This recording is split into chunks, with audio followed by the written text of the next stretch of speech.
Thank you very much. So my talk today is part of a larger project that investigates dance and cultural diplomacy during the Cold War, with a particular focus on dance performances at the Athens Festival. And I'm looking particularly at 1959 to 1963. But I want to start by acknowledging my colleague here in Athens, Dr. Steriani Ciceloni, who initially proposed working together to explore the Athens Festival performances. And in a moment of wonderful synchronicity, is now works for the festival. And I'm also grateful for the British Academy Leverhulme Small Research Grant that's helped fund the research cost, and to the British School at Athens for this opportunity to speak. So starting in 1947, arts festivals began springing up in European cities such as Edinburgh, Avignon, and Dubrovnik, which helped counteract a sense of devastation caused by World War II. After the end of the Greek Civil War, in 1954, the Epidaurus Festival started presenting performances, while the Athens Festival was established a year later. And in 1956, dance companies were presented on the Odeon Herodes Atticus stage in the shadow of the Acropolis as part of the festival, offering Greek folk dances, choreodramas evoking ancient Greece, and a performance by German modern dancer Harold Kurtzberg. So let's see. Yes, okay, there we go.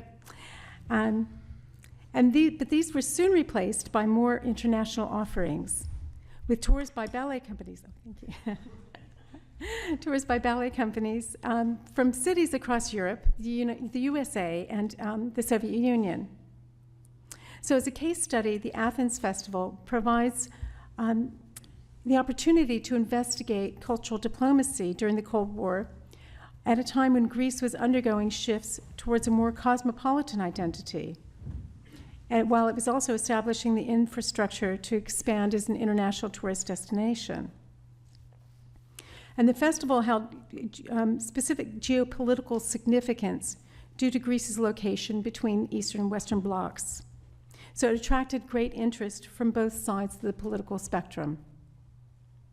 And what I'm really looking at in my research is the American Ballet Theater, the New York City Ballet, Ballets USA, and Britain's Royal Ballet, which represented the West, while the Kirov Ballet appeared on behalf of the USSR. And, but I'm more specifically focusing on the Ballets USA and the Royal Ballet. But other companies such as Maurice Béjart's ballet and the Ballet of the National Opera of Belgrade also promoted artistic, aesthetic, and in some instances, political aims. So held every summer and organized by the Ministry of the Presidency, the festival was later sponsored by the Ministry of Tourism. And this kind of gives you an indication of just the range of companies that were performing across this particular period. And in 1967, the focus changed with the start of the military junta in Athens. And the last one.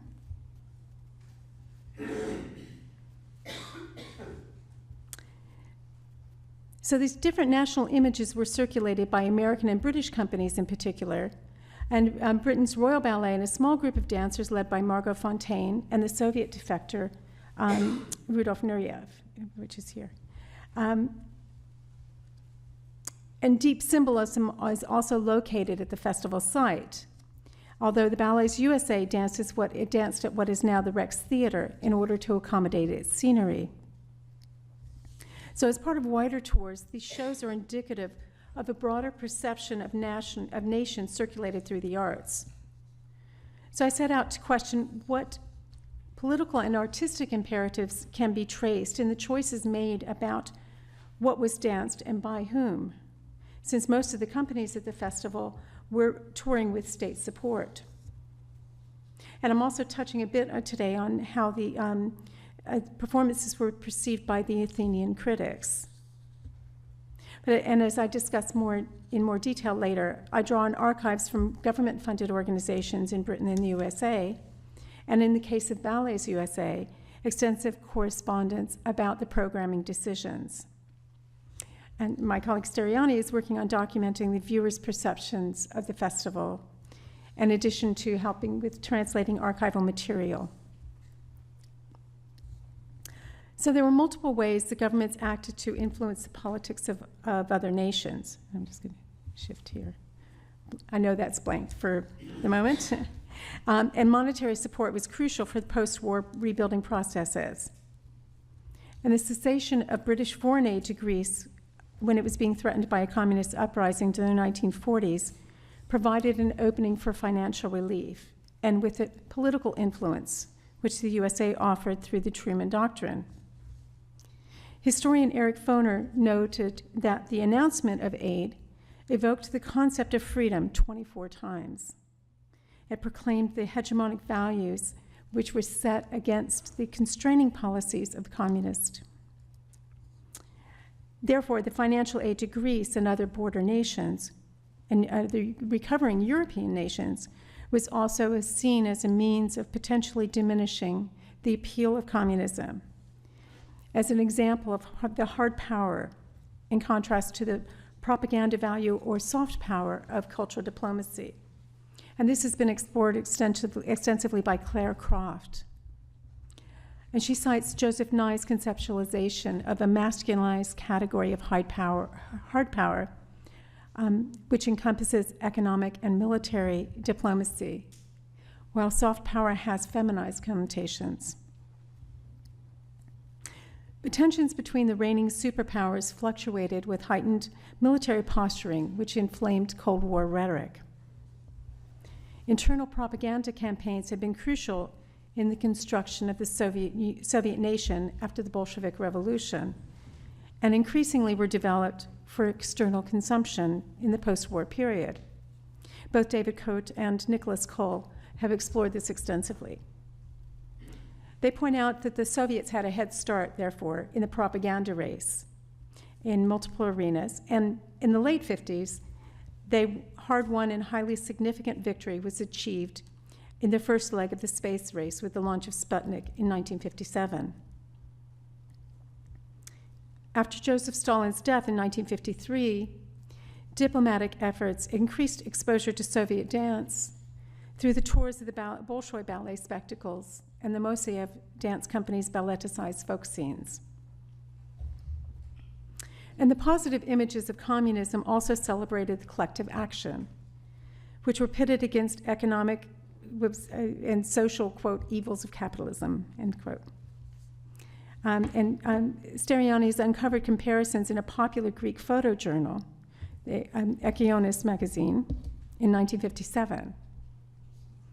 So in this photo essay entitled Two Colliding Worlds, life under communism is compared with life under capitalism.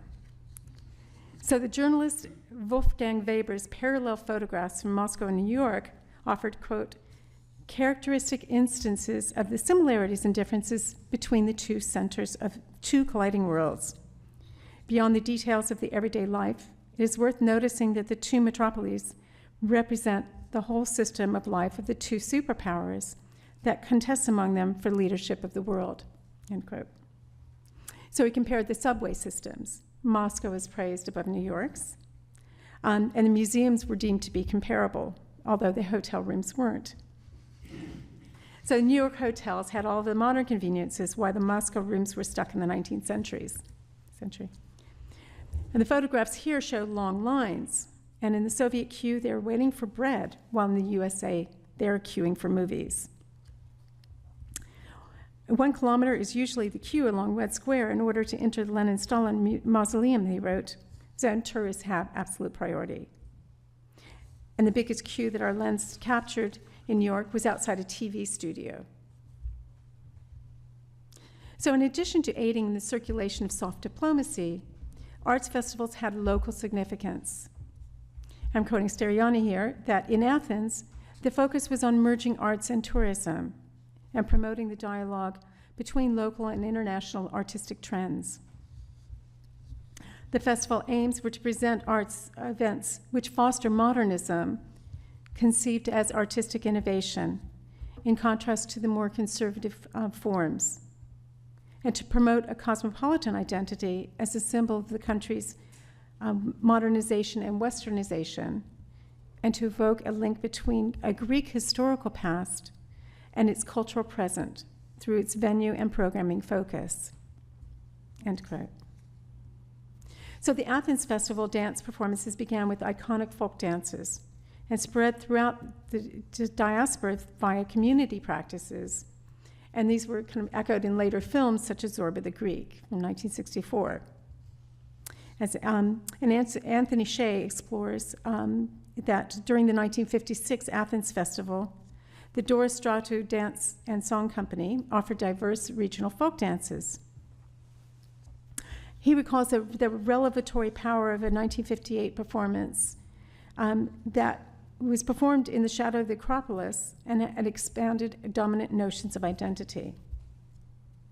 So the state folk dance companies expand or perpetuate specific values and visions of national identity that prioritize hegemonic groups.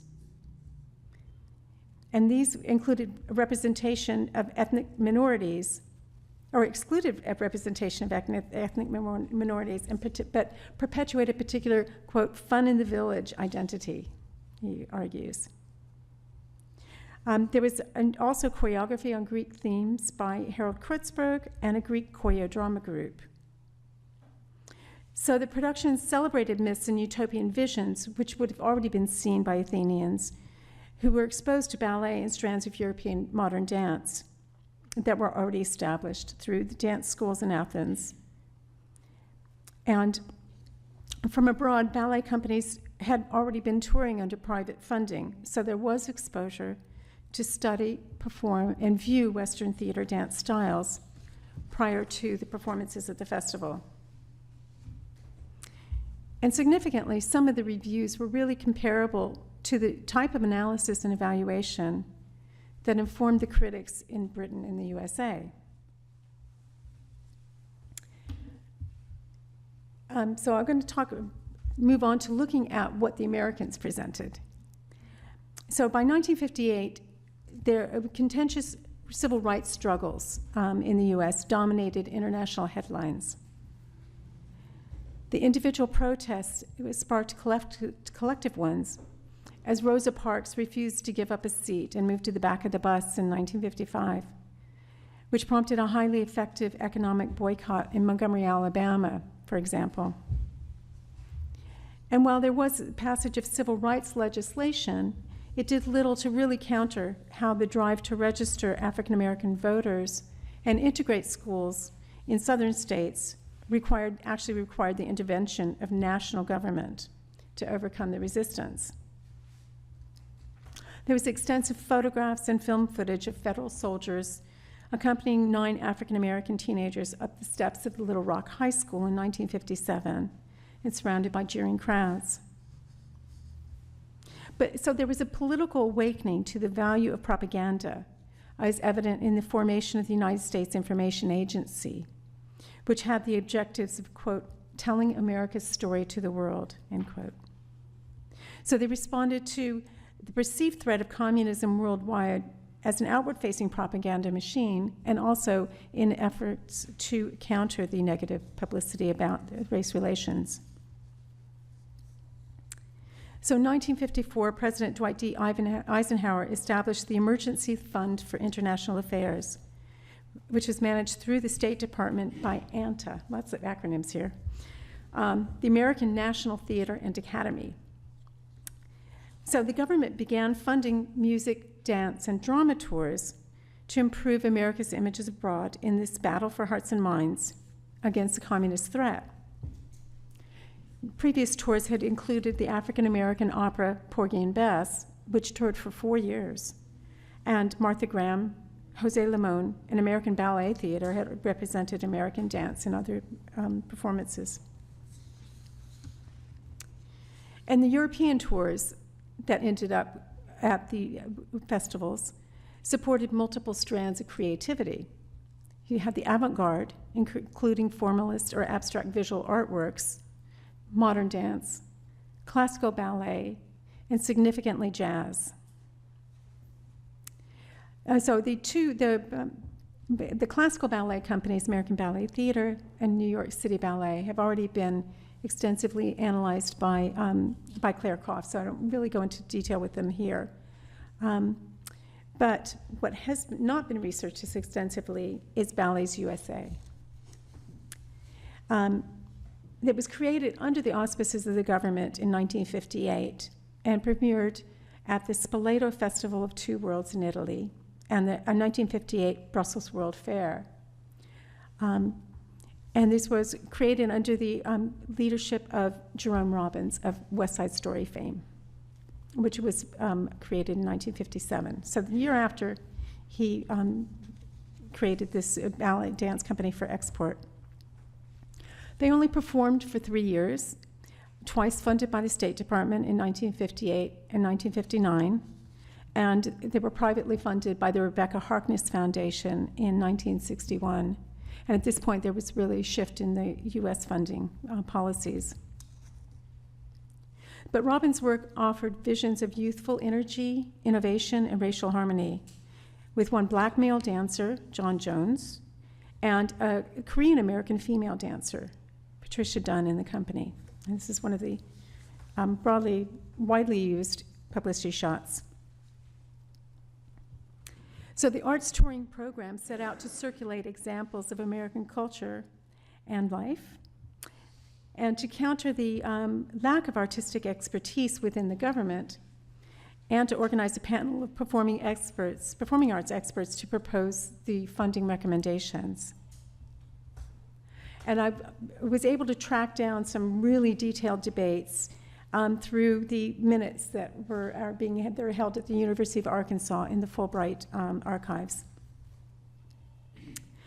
And a dance panel meeting minutes talk about debates on the quality and appropriateness of the applicants and their repertory. So we're really interrogating and concerned about who was performing what they were performing.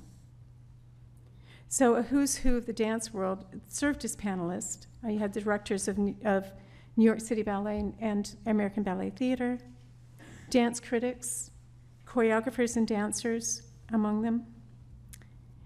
But you also had government representatives attending the meetings. So it really reinforced that close relationship between the decision makers and the funder. And minutes, the meetings were monthly from 1954 to 1962, and then they became bi-monthly. And that's when it shifted from a higher representation from government employees to the arts representatives on the panel. So there were fewer experts starting in 1962. But at the time I'm looking at, when one prominent producer resigned, the general manager of ANTA commented that, quote, "The State Department has never ignored or tried to alter the judgment of the panel in matters artistic." So it really seemed that they had this artistic autonomy.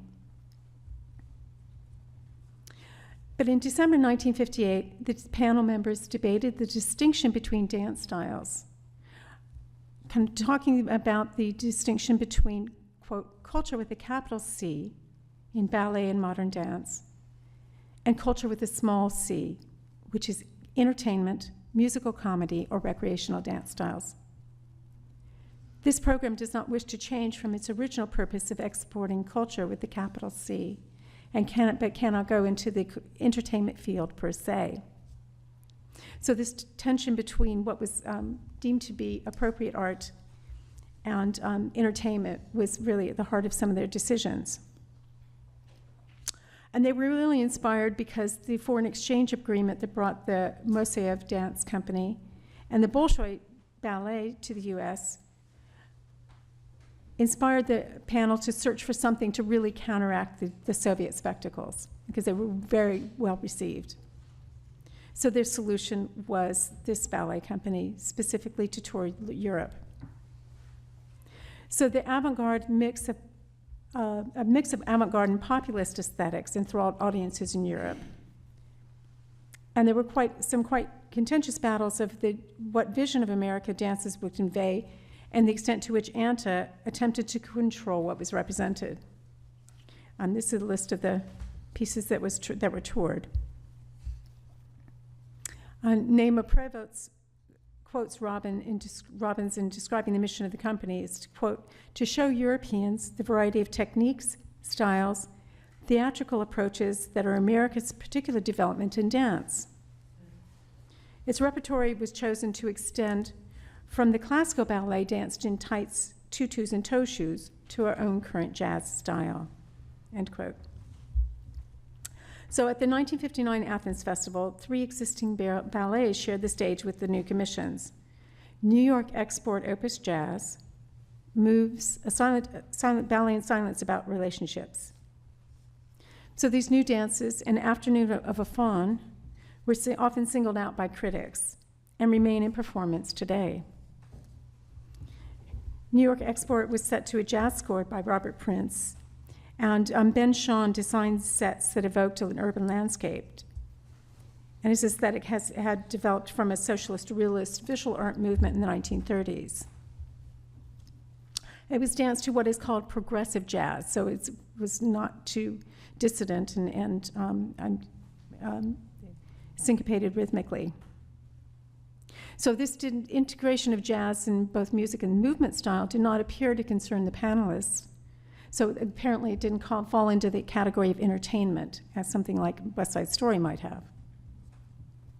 But the dancers portrayed America's youth, shifting through different relationships in a distinctly urban environment in 5 sections. And hopefully this next slide is it's a trailer for 2010 restaging of the ballet.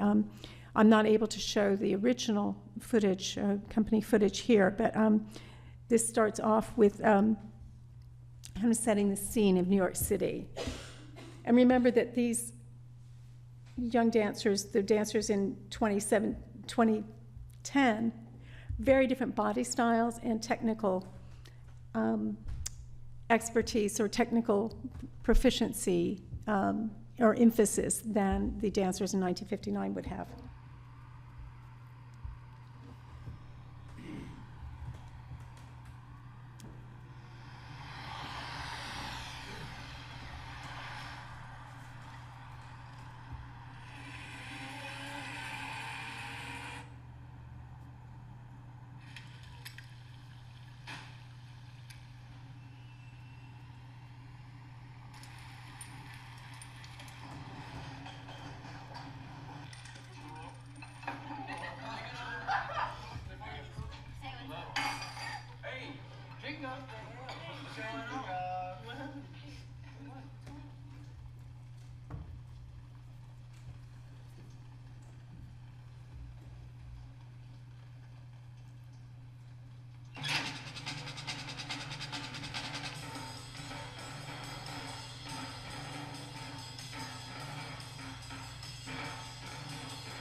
Okay. And the fact that the company, this particular piece continues to be performed not just by New York City Ballet, but by companies all over the world, it kind of really attests to how innovative it was at the time. And this is some publicity for the Alvin Ailey American Dance Theater version of it. And 15-minute long U.S. Information Agency documentary film helped generate interest and insight into the company. And a voiceover described how, quote, the choreographer builds through a simple sequence of jazz variations to a final fugue. So it's basic ballet technique one which combines the classical European forms with contemporary contribution of the United States. Here is a token of the enduring values that are born when men and nations work together, sharing a common heritage. The dancers bring a vigor and freedom of modern ballet in America, the American dimension to an art that is universal, a true reflection of their natural life. So this narrative about the national values was very dominant in the publicity. So on one hand, you had this really innovative aesthetic, but there also, at this point in time, there was this idea of a kind of a squeaky, quote unquote, squeaky clean Americanization that glosses over some of the more subversive aspects of the repertory. Again, the reviews offer in-depth accounts which talk about some of the dance segments as quite sexualized and aggressive. So they weren't as quite squeaky clean as what some of the culture of consensus that would seem to be the dominant narrative or aesthetic about the 1950s art was.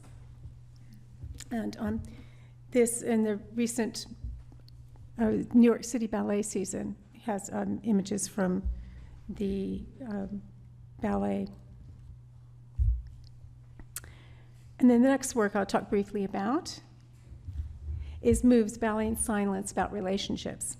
So this is a piece was danced without musical accompaniment, in part because the score was commissioned by, from Aaron Copland, but Jerome Robbins felt he did not have enough time to give an adequate time to choreograph a new piece. So he decided to do it in silence. And this really was met with dismay by the funders, and both in terms of the aesthetic, but in terms of the fact that they had commissioned this score from Aaron Copland. So the dance panel debated the repertory and perceptions of what they felt best represented the state. And that any programming change really required final approval. So, but what was most important for Ballets USA was what was danced rather than who was dancing it. And some of the other companies, they debated the actual casting of particular dancers, particularly in the Soviet Union tours. So the general manager insisted that the 1945 ballet Interplay be performed instead of Moves in all but 5 of the more cosmopolitan locations of the 1959 20-city tour.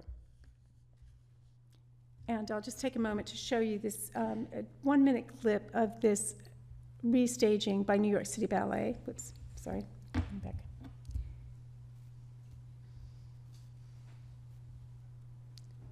Sorry, I've lost, there it is, okay.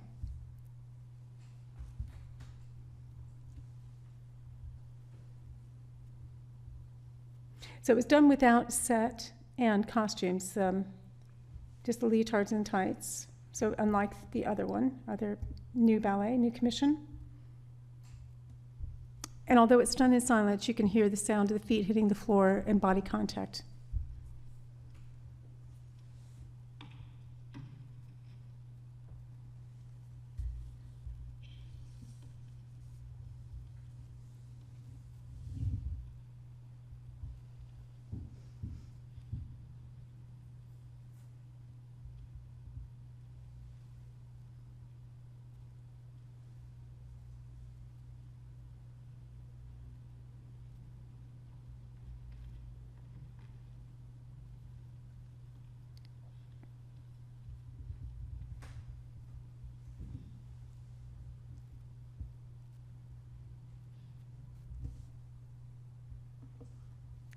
I'll go ahead and stop that there.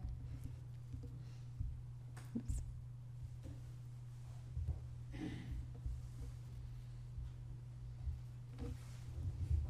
So, well, there's something like that was deemed to be too radical for Greece.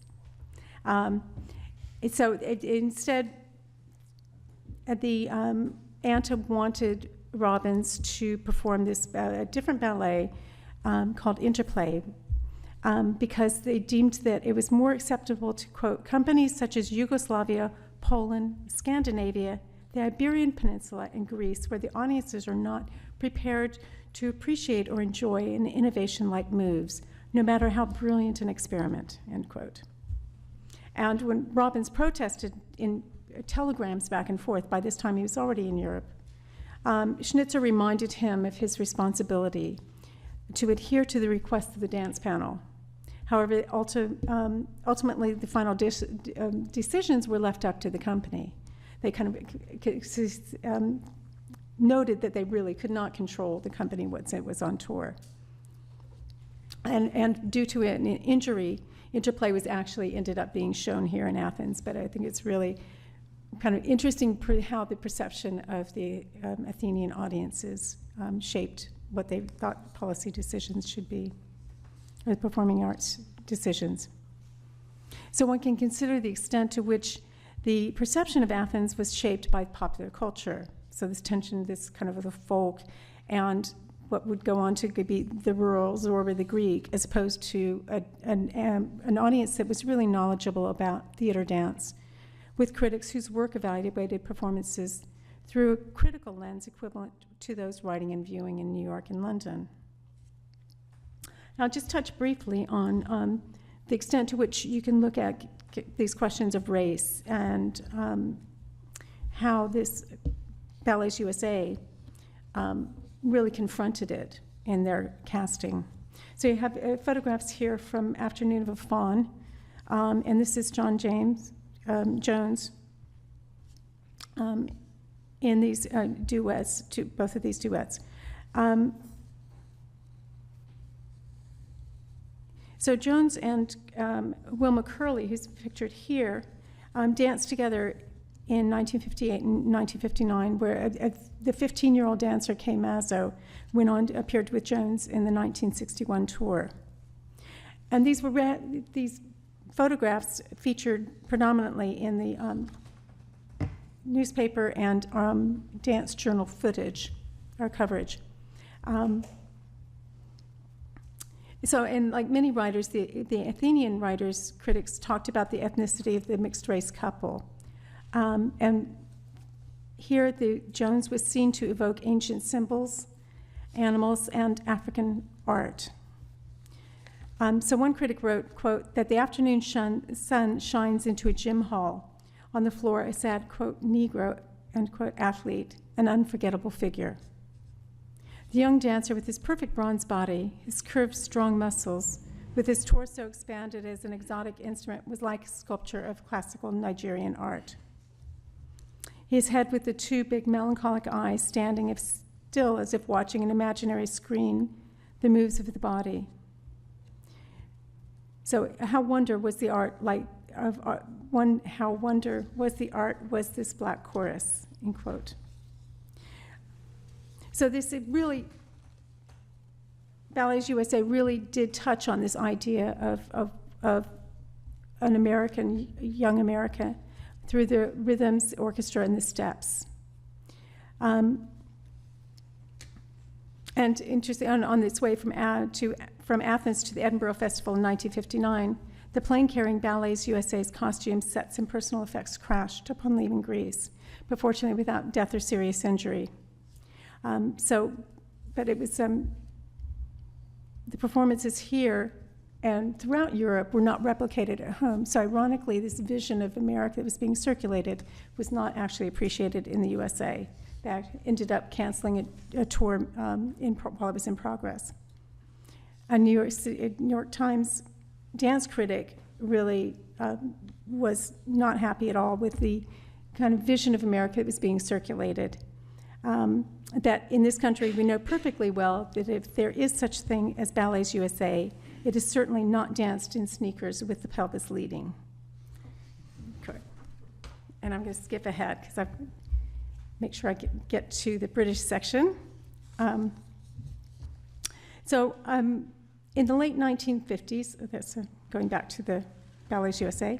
Yeah, so in the late 1950s and early 1960s, a complex period in British history as it emerged out of the years of austerity after World War II. And the sense of itself as a kingdom was greatly diminished with the loss of empire. Its colonies claimed independence, and its treasury was empty. The food rationing extended long after the war ended in 1945, and in 1947, a lot of its colonies started to declare independence, most notably then India. But although the focus for the British companies is on the 1960s, some events in the previous decade talk about or mark these predominant shifts in British dance and wider culture. In the 1959 Festival of Britain at London South Bank Centre celebrated innovation and modernity, as Lorraine Nicholas notes. And while the coronation of Queen Elizabeth in 1953 reaffirmed links to the past and to heritage. And Robert Hewison is also a cultural historian who explores this range of symbolism.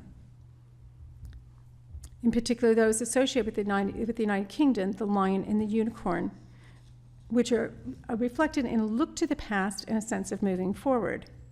He defines the qualities of realism and strength in the lion, while the unicorn represents fantasy, independence, and imagination. So Hewison cites sociologist Edward Shills writing in 1953 about the coronation that, quote, the feeling of being without an empire, a feeling of being bereft of something, a feeling of loss enhanced the sense of national identity. Little Englanders could feel more comfortable in such a country and could love it more easily, end quote. And while there isn't scope to delve into complexities of class upheavals at the time, the emphasis on England here is linked to a discourse of power at a national level. As of the four nations comprising the United Kingdom, Scotland, Wales, Northern Ireland, and England, of course, was the dominant one. And Hewison highlights how Britain was a divided South at the time of the Athens performances. So, quote, it had lost its empire, but still wished to play a world role and could not find the means to do so. It was enjoying increasing affluence, yet there was a deeper anxiety about the direction society was taking. So in the affluent, aggressive 60s, what seemed to be lacking most was a sense of community, a feeling of unity and common purpose, such as had been the powerful source of myth. And the British had established a tradition of funding the arts through the Council for the Encouragement of Music and the Arts, which had kept the ballet companies touring at home during the war and performing for the troops when the fighting in Europe lessened. But this also, there was a real interesting shift or change in trying to find details of the decision-making process among the Brits. Because of, in part, this is because the way in which information was controlled during World War II. J.M. Lee talks about how it set up suspicious attitudes towards government propaganda. And so there's a lot of information, I think, that's just really not accessible publicly like it was in the US. But the British tours were funded in part by British Council, but that the cultural work was not a priority. But significantly, Athens was the first British Council office to reopen after the end of the World War in Europe, but it retained a colonial-type relationship, as Lee argues. And there was also, funding also came from the colonial office. So there was a perception of the British Council as, quote, strengthening links between Britain and the colonies' peoples, so that the latter, as they obtain greater control over their own affairs, will still value the British connection. But we still feel that the Council can do valuable positive work in countering communist propaganda by showing that Britain, in the Western tradition for which Britain stands, has something better to offer than the communist way of life. And a beneficiary of the of arts funding, Sadler's Wells Ballet, founded by Ninette de Valois, turned toward extensively internationally, and particularly during World War II at home. It made its home at the Royal Opera House in 1946 and was awarded a Royal Charter in 1956, becoming the Royal Ballet. So dance critics such as Arnold Haskell reinforced connections between national identity and ballet during World War II, stressing the importance of the form of cultural expression in the battle for democracy and freedom. Writing in the National Ballet, an English style is identified by analyzing dancers' temperament, personality, and glamour. He cited national qualities of subtlety, dramatic expression, and technical competence, while there was a reverence for the ballet classics, which helped maintain a heritage for the world.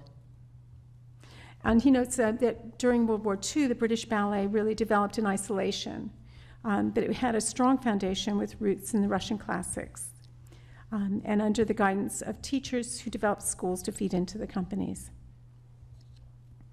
So choreographers such as Frederick Ashton and de Valois were shaping an English style, one which was really distinct from influences from the USA, which held financial power over the nation. So in the 1961 festival program, diverse images of England were offered. Les Patineurs conveyed a picturesque, idyllic English activity, and this is a more recent photo. And the birthday offering was created in 1956 and celebrated the 25th anniversary of the Ballet Company, which paid tribute to the Russian classical style as well as the company's founder, and of course, the Queen. And according to Geraldine Morris, who's danced with the company, the opening section quotes from the ballet Sleeping Beauty. So there's real connections in the movement itself to the ballet classics and tradition.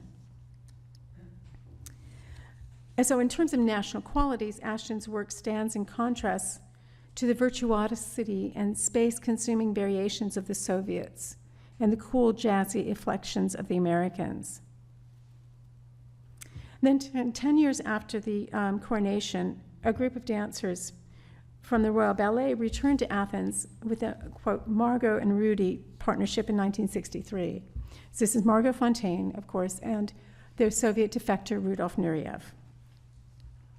So although it was the start of the, quote unquote, swinging 60s, the choice of repertory reinforces the classical links with fewer contemporary creations, although they offer the refined masterpieces of English ballet.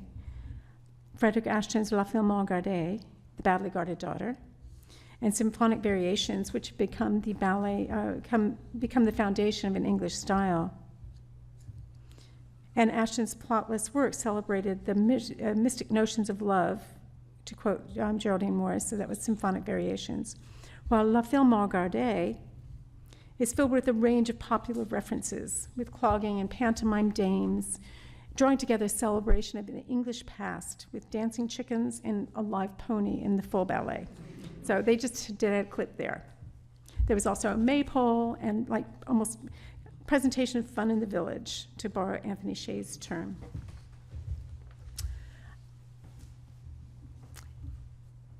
So Ashton brought to life a distinct community and a vibrant celebration.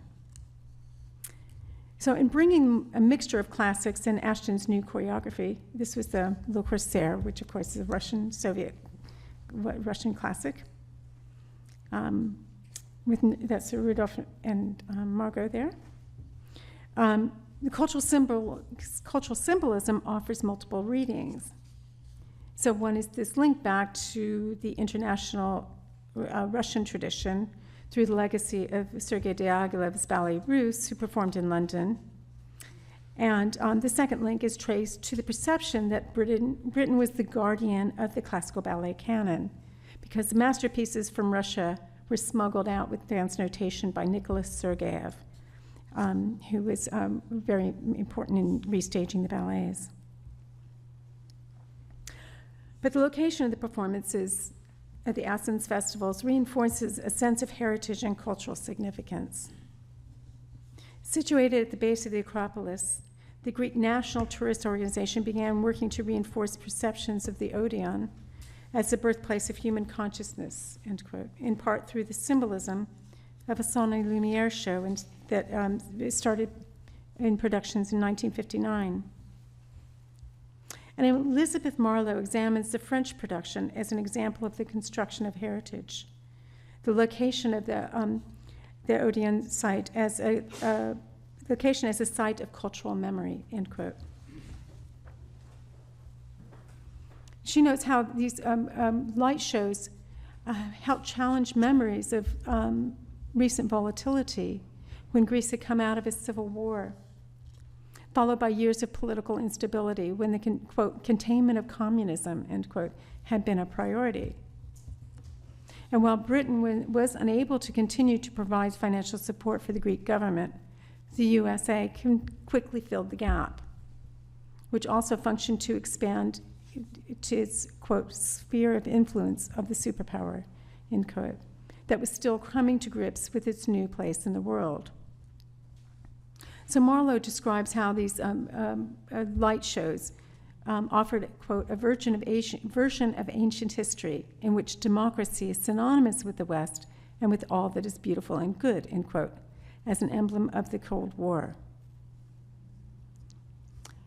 And in Greece, with the change to rule by military junta in 1967, or there was a shift in the focus of the Athens Festival from 1967. But between 1959 and 1966, it really served as the stage for cultural diplomacy, as well as a vibrant site to display artistic innovation for a number of nations.